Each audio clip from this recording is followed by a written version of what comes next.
Welcome to studios news bulletin. ముందుగా headlines. యువతకు పరిశ్రమల అనుసంధానం 5 ఏళ్లలో 20 లక్షల ఉద్యోగాలు మంత్రి నారా లోకేష్.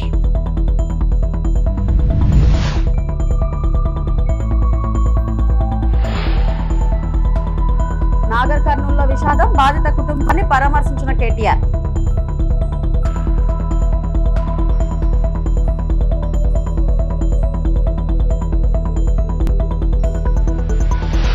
ఆంధ్రప్రదేశ్ అసెంబ్లీలో మంత్రి నారా లోకేష్ కీలక ప్రకటన చేశారు. పరిశ్రమల అవసరాలకు అనుగుణంగా యువతకు నైపుణ్యాభివృద్ధి కార్యక్రమాలను బలోపేతం చేస్తున్నామని తెలిపారు. ఎమ్మెల్యేలు కన్నా లక్ష్మీనారాయణ మరియు వెంకట్రావుల ప్రశ్నలకు సమాధానంగా ప్రభుత్వం 5 ఏళ్లలో 20 లక్షల ఉద్యోగాల సృష్టికి కట్టుబడి ఉందని స్పష్టం చేశారు. రాష్ట్రంలో క్లస్టర్ ఆధారిత ఉపాధి విధానాన్ని అమలు చేస్తున్నామని, పరిశ్రమల అవసరాలు మరియు నైపుణ్యంతో ఉన్న యువతను అనుసంధానం చేసేందుకు 22 క్లస్టర్లను ఏర్పాటు చేశామని మంత్రి వివరించారు. ఈ చర్యల ద్వారా ఉద్యోగ అవకాశాలు పెంచడమే కాకుండా రాష్ట్ర ఆర్థిక అభివృద్ధికి తోడ్పడతాయని తెలిపారు. అధికారులకు వచ్చినా చాలా స్పష్టంగా ఏం చెప్పింది, ఒకే రాష్ట్రం ఒకే రాజధాని కానీ అభివృద్ధి వికేంద్రీకరణ అనేది మన నినాదం.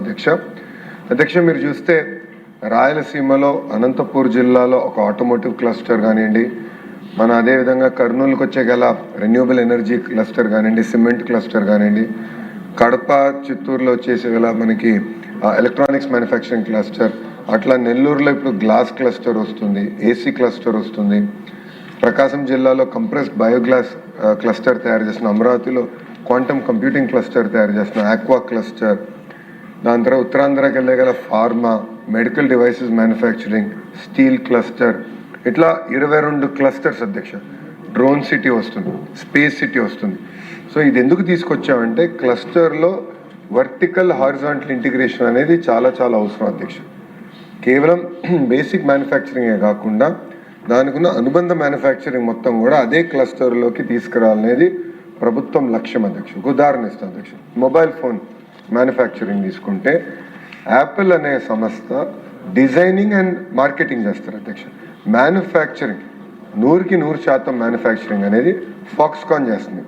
బట్ అన్ని కాంపోనెంట్స్ ఫాక్స్కాన్ తయారు చేయదు అధ్యక్ష. సుమారుగా 2000 మంది సప్లయర్స్ దగ్గర నుంచి ఫాక్స్కాన్ ఆ కాంపోనెంట్స్ కొనుగోలు చేస్తుంది. బ్యాటరీ ఒకరు తయారు చేస్తారు, కెమెరా మాడ్యూల్ ఒకరు తయారు చేస్తారు, కెమెరా లెన్స్ ఒకరు తయారు చేస్తారు, ఫోన్కి కావాల్సిన స్క్రీన్ ఒకరు తయారు చేస్తారు. సో ఇది ఇట్లా 2000 మంది ఎవరైతే సప్లయర్స్ ఉంటారో ఒక్క ఎకో సిస్టంలోకి తీసుకురావాలని అధ్యక్ష. ఇంకొక ఉదాహరణ గ్లాస్ మ్యానుఫ్యాక్చరింగ్ అధ్యక్ష. ఈరోజు మీరు చూస్తే మనకి భారతదేశంలో ఆదాయం పెరిగే కొద్దీ గ్లాస్ కన్జంప్షన్ కూడా పెరుగుతుంది అధ్యక్ష. అంటే బిల్డింగ్ ఫసాడ్ కానివ్వండి, సోలార్ ప్యానెల్ గ్లాస్ కానీ. సో మేము ఒక సంస్థతో మాట్లాడేది కేవలం వాళ్ళని తీసుకొస్తామే కాదు, గ్లాస్ మ్యానుఫ్యాక్చరింగ్ కావాల్సిన మెషిన్ తయారు చేసే సంస్థలు కూడా ఒకే క్లస్టర్లోకి తీసుకురావాల లక్ష్యంతో మేము పనిచేస్తాం అధ్యక్ష. ఇంకొక ఉదాహరణ అధ్యక్ష, మనకి సోలార్ సెల్ మ్యానుఫ్యాక్చరింగ్ అధ్యక్ష. నిన్న కూడా ప్రపోజల్ క్లియర్ చేశాం అధ్యక్ష. రెన్యూది ఇన్గాట్ వేఫర్ మ్యానుఫ్యాక్చరింగ్ అధ్యక్ష. ఉత్తరాంధ్ర కొన్ని వస్తున్నాయి, రాయలసీమ కొన్ని వస్తున్నాయి అధ్యక్ష పరిశ్రమలు. అక్కడ ప్రత్యేకంగా university of New South Wales సిడ్నీతో మేము సంప్రదింపులు చేసి ఒక rapid prototyping testing design centre. Kalvakuntla Taraka Rama Rao Nagar Kurnool జిల్లాలో జరిగిన దాడిలో 2 నెలల శిశువు మృతి చెందిన ఘటనపై తీవ్ర ఆవేదన వ్యక్తం చేశారు. కమ్మెర మల్లన్న జాతర సందర్భంగా జరిగిన ఈ ఘటనలో కాంగ్రెస్ కార్యకర్తల దాడిలో శిశువు ప్రాణాలు కోల్పోయినట్లు ఆరోపణలు వెలువడ్డాయి. ఈ ఘటనలో బాధిత కుటుంబాన్ని కేటీఆర్ పరామర్శించి ధైర్యం చెప్పారు. ఇలాంటి దాడులు ప్రజాస్వామ్యానికి మచ్చుగా నిలుస్తాయని ఆయన పేర్కొన్నారు. బాధితులపై కఠిన చర్యలు తీసుకోవాలని ప్రభుత్వాన్ని డిమాండ్ చేశారు. జిల్లాలో ఉద్రిక్త పరిస్థితులు నెలకొనగా పోలీసులు భద్రతా ఏర్పాట్లు కట్టుదిట్టం చేశారు. ఘటనపై పూర్తి వివరాలు తెలియాల్సి ఉంది. పోలీసులు ఏం చేస్తున్నారని నేను అడుగుతా ఉన్నా. మరి మౌనిక పోయి గణేష్ పోయి మా బిడ్డ మీద దాడి జరిగింది, మా మీద దాడి జరిగింది, దయచేసి కంప్లైంట్ తీసుకోండి అంటే లేదు మీరు సరిగ్గా రాసియలేదంటాడట. నేను అడుగుతున్నా పోలీస్ అధికారిని, నీకు ఉద్యోగం ఇచ్చింది ఈ రాష్ట్రం, నీకు జీతం ఇచ్చేది ఈ రాష్ట్ర ప్రజలు, రేవంత్ రెడ్డి కాదు, ఆయన తొత్తులు కాదు. నువ్వు చేయాల్సింది సేవ చేయాల్సింది బాధితులకు. ఎవరి మీద అయితే దాడి జరిగిందో వాళ్ళు వచ్చి నీకు షికాయత్ చేస్తే, కంప్లైంట్ ఇస్తే అది కరెక్ట్ గా లేదంటవా? సోమోటోగా తీసుకోవాలి. నువ్వు తప్పు జరిగితే సోమోటో తీసుకోవాలి. సోమోటో అంటే నీ అంతట నీవే స్వచ్ఛందంగా తీసుకోవాలి. వాళ్ళు షికాయత్ చేసే అవకాశం కూడా ఇవ్వద్దు. కానీ నువ్వేం చేసినావు? ఇవాళ బాధితులు వచ్చి నీ తరపు నీకు ఫిర్యాదు చేస్తే సిగ్గు లేకుండా అధికార పార్టీ నాయకులకు ఫోన్ చేసి, అయ్యా మీ మీద కంప్లైంట్ వచ్చింది, మీరు వచ్చి కౌంటర్ కంప్లైంట్ ఇవ్వండి అని చెప్పి నువ్వే వాళ్ళను ప్రేరేపించి సిగ్గు లేకుండా వేసుకున్న యూనిఫామ్ కి విలువ లేకుండా, చేస్తున్న ఉద్యోగానికి విలువ లేకుండా, పోలీసు అనే ఒక గౌరవం కూడా కోల్పోయే విధంగా ఇవాళ మీరు వాళ్ళని కాపాడే ప్రయత్నం చేస్తున్నారు. ఆ పాప చనిపోతే పెట్టాల్సిన కేసు ఏంది? హత్య కేసు కాదా? ఆ 8 మంది వాళ్ళైతే దాడి చేసిండ్రో వాళ్ళని జైల్లో పెట్టొద్దా? సిగ్గుందా ఈ నాగర్ కర్నూలు పోలీస్ యంత్రాంగానికి? నేను అడుగుతా ఉన్నా. ఇవాళ రోడ్డెక్కి ఆ తల్లి బిడ్డ చనిపోయి ఇంకా 3 రోజులు కాలే. ఆ తల్లి ఇవాళ ఆ బిడ్డకు పాలియాల్సిన టైంలో ఇక్కడ కన్నీళ్లతో రోడ్డెక్కి చౌరస్తాలో అంబేద్కర్ సాక్షిగా కూర్చుంటే ఈ స్థానిక యంత్రాంగం, జిల్లా యంత్రాంగం ఆ బిడ్డతో పాటు రాజ్యాంగాన్ని కూడా ఖననం చేసిన మాట వాస్తవం కాదా? డాక్టర్ బాబాసాహెబ్ అంబేద్కర్ విగ్రహం సాక్షిగా ఇలా తల్లి అడుగుతున్నది ఏంది? న్యాయం కాదా? ఏం అడుగుతున్నదా ఆమె? అన్నా, నేను అడిగిన ఆ అమ్మాయికి చెప్పిన చంద్రకళ గారికి, అమ్మా నీ కొడుకుకు నీ కుటుంబానికి నేను అండగా ఉంటా, ఓ 10 లక్షల రూపాయలు పెట్టి ఇల్లు కట్టిస్తా అంటే ఆ చంద్రకళ ఏమన్నదో తెలుసా నాతో? అన్న అది తర్వాత సంగతి అన్నా, మీరు ముందు వాళ్ళకి శిక్ష పడేటట్టు చేయండి, మీరు అసెంబ్లీలో మాట్లాడండి, మీరు మొత్తం రాష్ట్రం దృష్టికి తీసుకొని పోండి, మాకు సాయం చేసేది మీరు తర్వాత చేయండి పర్వాలేదు, కానీ ముందు ఆ తల్లి బిడ్డని కోల్పోయిన ఆ తండ్రి వారి ఆవేదనకు మీరు న్యాయం చేయండి అని మాత్రమే చంద్రకళ వాళ్ళ నాయనమ్మ కోరుతున్నది. జీవీఎంసీ వద్ద బిఎంఎస్ ధర్నా. విశాఖపట్నంలోని greater Visakhapatnam municipal corporation Gandhi విగ్రహం వద్ద భారత మజ్దూర్ సంఘ ఆధ్వర్యంలో ధర్నా నిర్వహించారు. దేశవ్యాప్త నిరసనలో భాగంగా జిల్లా కార్యదర్శి ఎస్ఎంకేఎన్ అనిల్ కుమార్, భారతీయ రక్షక్ మజ్దూర్ సంఘ్ ఉప ప్రధాన కార్యదర్శి పి విద్యాసాగర్ మరియు కార్మికులు పాల్గొన్నారు. ప్రభుత్వ ప్రైవేట్ రంగ ఉద్యోగుల సమస్యలు పరిష్కరించాలని డిమాండ్ చేశారు.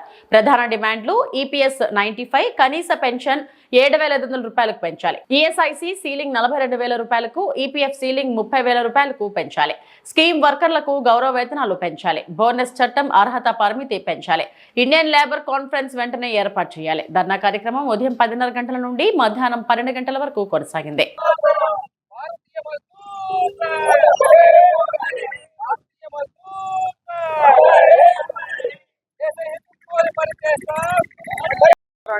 నా పేరు రొక్కం సురేష్ కుమార్, భారతీయ మజ్దూర్ సంఘ్ జిల్లా అధ్యక్షుడిని మాట్లాడుతున్నాను. ఈరోజు భారతీయ మజ్దూర్ సంఘ్ ఇచ్చిన పిలుపు మేరకు దేశవ్యాప్తంగా అనేక జిల్లాల్లో, అనేక రాష్ట్రాల్లో కలెక్టరేట్ల ముందు ఈ ధర్నా చేయడం జరుగుతుంది. ఈ ధర్నా చేయడానికి ముఖ్య కారణం ఏంటంటే ఈఎస్ఐసి పరిమితి పెంచాలని, పిఎఫ్లో ఉన్న పరిమితి పెంచాలని, రెగ్యులర్ వర్కర్స్, కాంట్రాక్ట్ వర్కర్స్ తాలూకా గౌరవ వేతనాలు పెంచాలని, అలాగే అనేక విషయాల మీద ఈరోజు ఇక్కడ ధర్నా చేయడం జరుగుతుంది. ఇక్కడున్న రాష్ట్రంలో ఉన్న అనేక ఇబ్బందులు గురించి మేము ఒక మెమరాండంని లేబర్ మినిస్టర్ అయినటువంటి మన్సుఖ్ మాండవీయ గారికి, అలాగే నరేంద్ర మోడీ గారికి కూడా ఈ సెంట్రల్ విషయాలన్నీ ఒక మెమరాండం రూపంలో జిల్లా కలెక్టర్ ద్వారా ఇవ్వడం జరుగుతుంది. దానికి సంబంధించి జిల్లాలో ఉన్న అనేక యూనియన్లకు సంబంధించిన నాయకులందరూ కూడా వచ్చి ధర్నా చేసి ముందుకు వెళ్ళడం జరుగుతుందండి. డిమాండ్స్ ఈపీఎఫ్ 95 సంబంధించి పరిమితి పెంచాలని, ఆశా వర్కర్ సంబంధించి విషయాల గురించి, అలాగే కాంట్రాక్ట్ వర్కర్ సంబంధించి గౌరవ వేతనాలు పెంచాలని, అలాగే ఈఎస్ఐసి సంబంధించి పరిమితి పెంచాలని, అలా అనేక రకాల విషయాలు కూడా ఉన్నాయండి. కూటమి నేతల కుట్ర రాజకీయాలు బహిర్గతమవుతున్నాయని వైసీపీ నేతలు మండిపడ్డారు. వైసీపీ నాయకుడు కరుణాకర్ రెడ్డిపై సందర్భానుసారంగా నాస్తికుడు, క్రిస్టియన్ అంటూ నోటికొచ్చినట్లు అసత్య ఆరోపణలు చేయడం కూటమి నేతల దిగజారుడు రాజకీయాలకు నిదర్శనమని విమర్శించారు. తిరుపతి ప్రెస్ క్లబ్ లో మీడియా ముందు మాట్లాడిన వైసీపీ నేతలు ప్రజా సమస్యలపై మాట్లాడలేని కూటమి ప్రభుత్వం వ్యక్తిగత దూషణలు, మత విద్వేషాలు రెచ్చగొట్టే ప్రయత్నం చేస్తుందని ఆరోపించారు. ఇలాంటి తప్పుడు ప్రచారాలను ప్రజలు గమనించి తగిన గుణపాఠం చెబుతారని హెచ్చరించారు.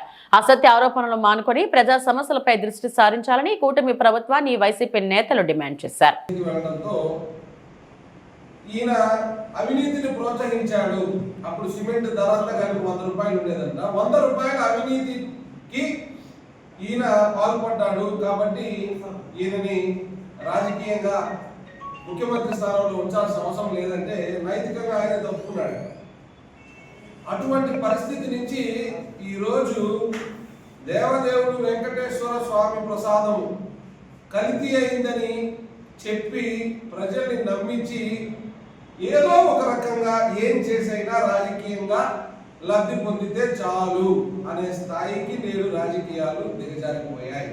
దిగజార్చిన వ్యక్తి ఎవరో మనందరికీ కూడా తెలుసు. ఇక్కడ ఆశ్చర్యకరమైనటువంటి విషయం ఏంటంటే భూమన కరుణాకర్ రెడ్డి గారిని చాలా మంది గతంలో ఆఫ్ ద రికార్డు మీడియా ముందు చాలా సందర్భాల్లో కూడా ఆయన నాస్తికుడని ప్రచారం చేసేవాడు. ఇప్పుడు ఉన్నట్టుండి కూటమి నాయకులందరూ ఆయన నాస్తికుడు కాదు క్రైస్తవుడు అని చెప్పి ప్రచారం చేస్తున్నారు. ఇంతకీ కరుణాకర్ రెడ్డి గారు నాస్తికుడా క్రైస్తవుడా?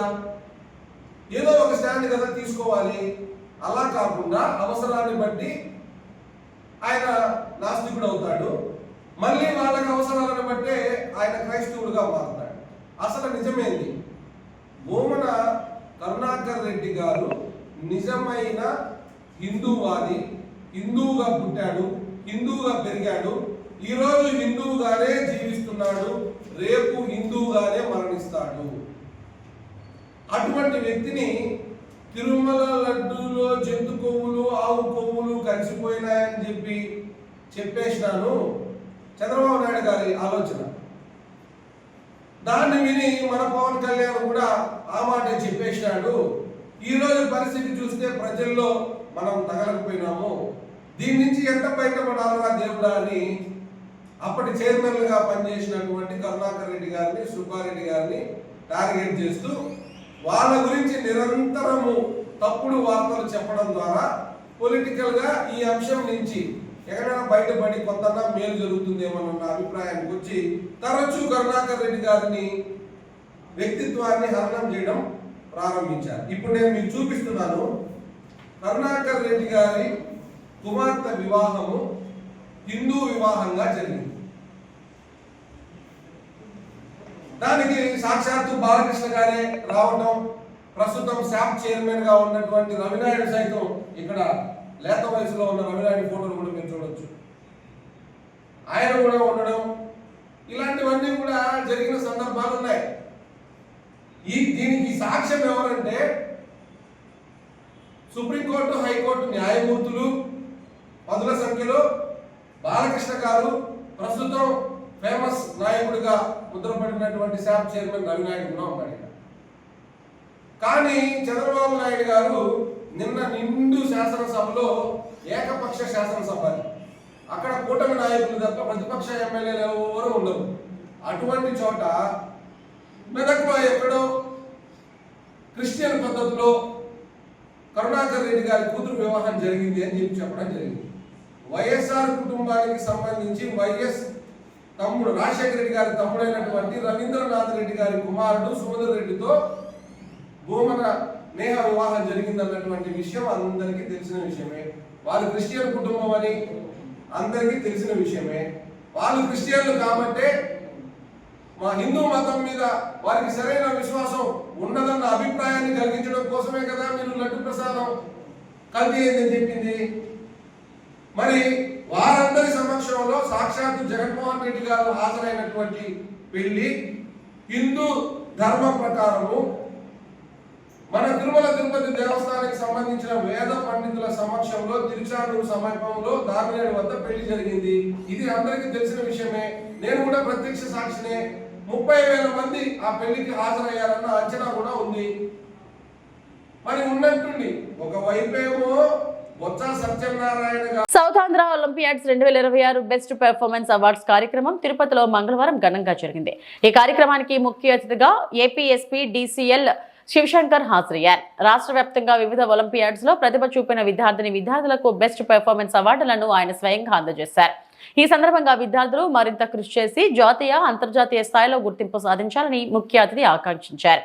విద్యలో ప్రతిభను ప్రోత్సహించడమే ఈ అవార్డ్స్ ఉద్దేశమని నిర్వాహకులు తెలిపారు. పలువురు విద్యావేత్తలు, తల్లిదండ్రులు, విద్యార్థులు పాల్గొని కార్యక్రమాన్ని విజయవంతం చేశారు.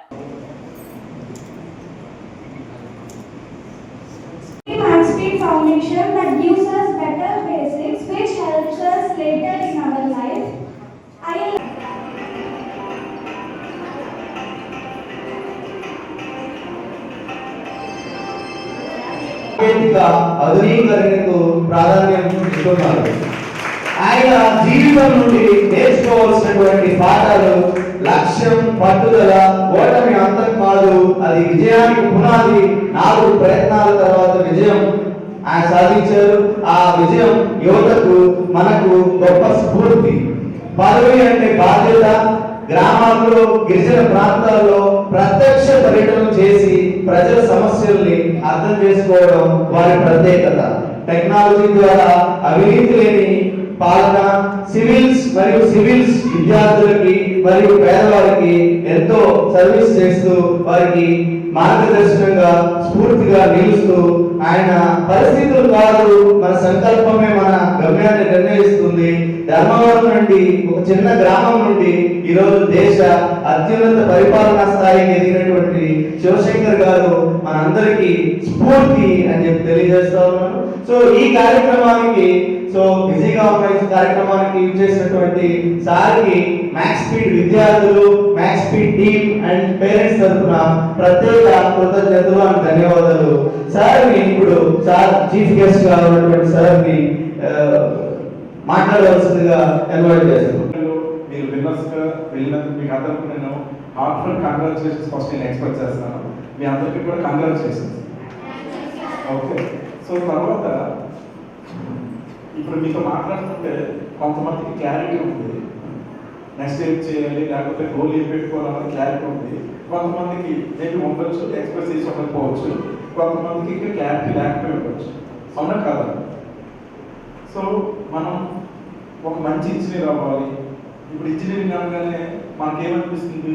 సో అంటే ఇంజనీరింగ్ అంటే ఒక ఎంపీసీ తీసుకొని తర్వాత ఐఐటి రాసి, ఇప్పుడు ఐఐటి నుంచే మనం ఏటీపీ లేదు కదా, ఇప్పుడు ఏటీపీ లేదు. ఎందుకంటే మా టైంలో ఏటీపీ ఉండేది. సో ఐఐటి గంట సెపరేట్గా ఉండేది, ఏటీపీ సెపరేట్గా ఉండేది. తర్వాత ఇప్పుడు ఐఐటిలో నుంచే ర్యాంక్స్ బట్టి ఐఐటీసీ ఎన్ఐటీసీ ఇస్తున్నారు. ఓకే, అవి టాప్ కాలేజెస్. సో ఇప్పుడు మీరు ఒలింపియాడ్లో సక్సెస్ వచ్చిన పిల్లలు మీరు ఎలా ఆలోచించాలంటే ముందు ఆనందపడేది మీ పేరెంట్స్. వాళ్ళు ఎంత కష్టపడి మిమ్మల్ని చదివిస్తున్నారు కాబట్టి వాళ్ళకి ఒక మంచి పేరు తీసుకురావాలి. ఆ పేరు కూడా ఒత్తిడితో ఉండకూడదు. మీరు ఎక్కువ హైలైన్ పడిపోయి టెన్షన్ పడిపోయి అలా ఉండకూడదు. ఒక జోష్తో, ఒక ప్రెజర్తో, ఆనందంతో, సంతోషంతో చదువుకోవాలి. అర్థమవుతుందా? అప్పుడే మీ రిజల్ట్ కూడా చాలా బాగుంటుంది. తర్వాత మిమ్మల్ని చూసి మీ సొసైటీ, మీ చుట్టుపక్కల అందరూ ఇన్స్పైర్ అవుతారు. ఓకే, సో మన లైఫ్లో మనం ఏంటి, మనం సాధించాలి. సాధించిన తర్వాత సొసైటీని అర్థం చేసుకొని మనం ఈ స్థాయికి రావడం కారణం కూడా మనం గుర్తు పెట్టుకొని మళ్ళీ సాధించిన సొసైటీని మనం తిరిగి ఇవ్వాలి. మనల్ని చూసి కొంతమంది ఇన్స్పైర్ అయ్యేటట్టుగా ఉండాలి. అలా మన లైఫ్ ఉంటారు. అదొక సో ఇవన్నీ గుర్తుపెట్టుకోండి. షాద్నగర్ నియోజకవర్గంలో మొత్తం 7 పరీక్షా కేంద్రాలు ఉండగా బుధవారం మొదటి రోజు 2527 మంది విద్యార్థులు పరీక్ష రాయనున్నట్లు అధికారులు మీడియాకు తెలిపారు. విద్యార్థులు తమ పరీక్ష కేంద్రాల్లోకి వెళ్లారు.